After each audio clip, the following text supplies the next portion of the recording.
hybrid themes. We've talked about the sentence, we've talked about the period, and now we're going to start to combine them and see how within the classical era, composers combined them, and we're going to start to think about how the functions that are embedded in these hybrid themes, which I'll talk about at the end of this presentation, can be applied, or at least start to think of that to your own repertoire and personal style. Okay, so let's start by thinking about the sentence. You know that the sentence is a theme type that involves a presentation of something, and then something related to that thing, right? Either a repeat or some kind of modification, and then something that extends that energy or contrasts those things, ending with a decisive end. So that's what we know about the sentence. There's a basic idea that's repeated, and then material develops, and then again, the solid end. And notice there's no cadence right here. Okay, there's no cadence after the two basic ideas, and that'll become important shortly. Okay, now think about the period. What do you know about the period? Whoops. Well, you know that there's something with a weak end, and then something with a strong end, right? An antecedent and a consequent. And within the framework that we're examining in the Kaplan book, the consequent material is a repeat of the antecedent material. Okay, that also will become important shortly. So notice the antecedent, which is the something with a weak end, and it's the same something that ends strongly. Okay. Now, think of these combinations. Okay, we've got some combinations. So here's the sentence. We've got the basic idea, and then a basic idea, and then it develops through fragmentation, sequence, harmonic acceleration, surface activity, and all that stuff. Good times. And then a solid end. Okay, and then here's the period. We've got an antecedent, which ends with a weak cadence, either a half cadence or an imperfect authentic cadence, and then a consequent phrase that ends with a perfect authentic cadence. Okay, here's the sentence here. It's got two parts, the basic idea with its repetition, and then the continuation area. And here's the period with its antecedent ending in a weak cadence and its consequent ending in a strong, perfect, authentic cadence. Now what's going to happen now, we're going to combine them, getting rid of other stuff, and now we're going to put the antecedent phrase, a full antecedent phrase, in front of a continuation. Okay, so this is a theme type that Kaplan identifies called an antecedent plus continuation. Okay, let's give it a listen right now.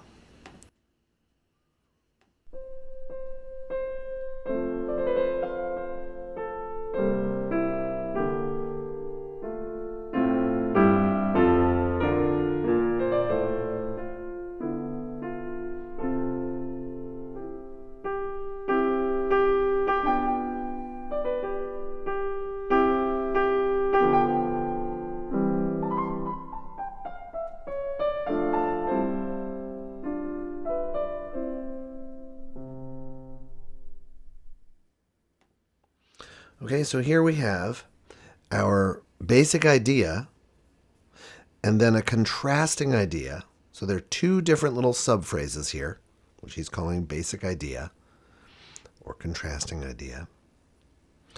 Notice they end with a cadence. It's a half cadence.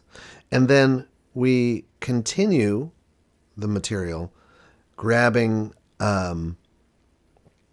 this little bit, dun, dun, dun, dun, blah, blah, blah, right?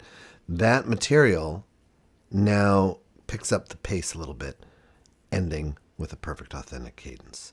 So the antecedent plus continuation hybrid theme type. Notice we're getting deeper into cutting things up into more types.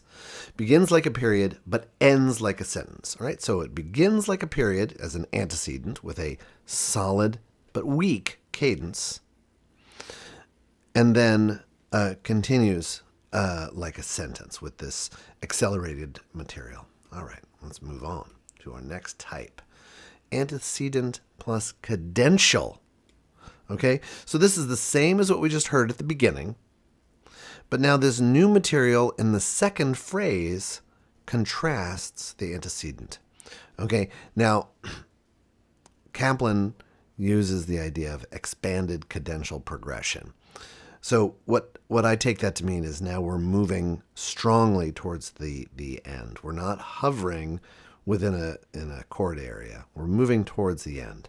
Okay, so let's give a listen to an example of that.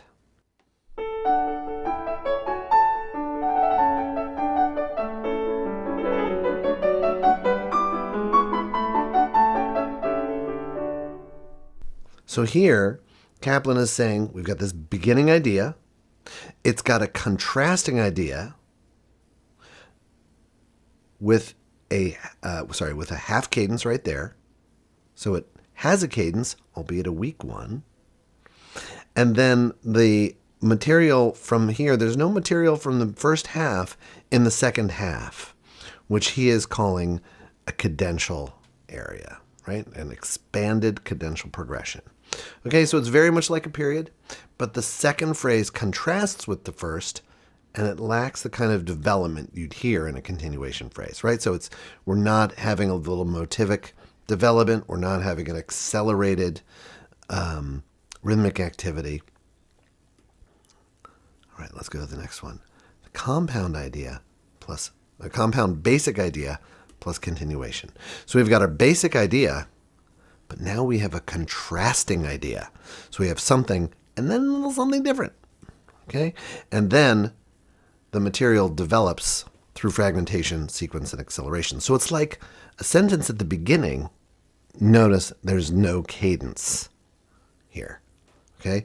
So where it's like a sentence, what's different here is that this bit is contrasting to that.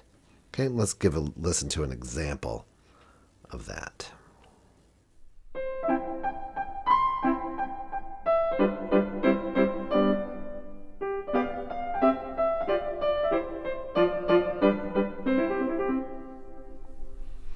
Okay, so here we have this beginning idea, this basic idea, and then something different. Now, I might argue that this is actually quite like that, but it's not like it in Kaplan's view enough to call it a sentence.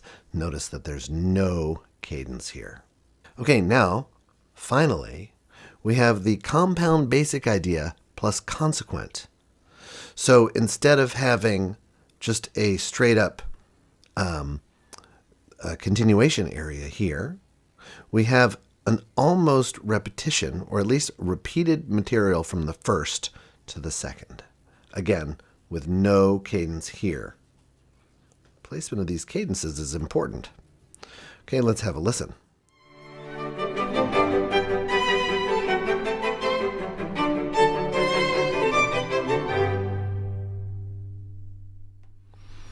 Okay, so again, we've got this compound basic idea, and then sort of a repeat of it, but now it's sort of the dominant. So we've gone from the 1 to the 5, and then back. Okay, the only real difference is that there isn't really a cadence here after the first phrase. Right, it's not a half cadence. Okay, so notice how fine-grained these differences are. They're really quite similar. Right, they're very similar, and Kaplan takes time to slice up his reality that he's passionate about into these smaller constituent units. Now, this is very important to consider, right? The antecedent and the continuation, it begins like a period, but it ends like a sentence. Two cadences, a weak one and a strong one.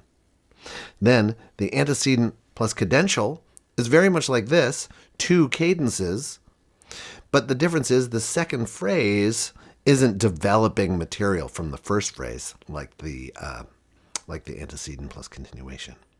Then the compound basic idea is very much like it begins like a sentence, but now we have a little more contrast between the two iterations of the basic idea at the beginning. Notice that's a very, very fine-grained distinction.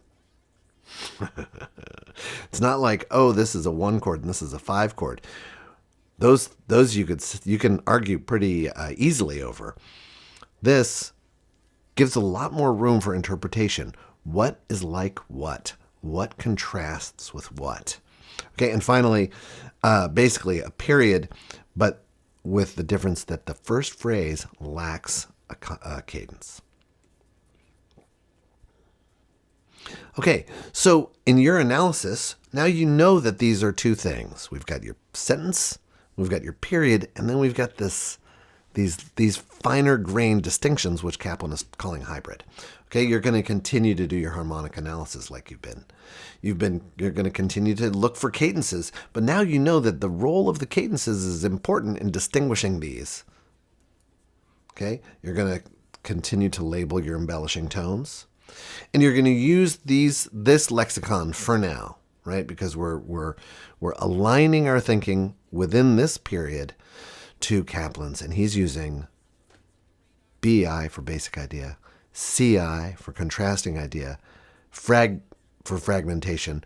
I'd like to use development, dev, or var for variation, and then cadence. Okay. Then over each phrase, you're going to indicate whether it's an antecedent, a continuation, a consequent, or a compound basic idea.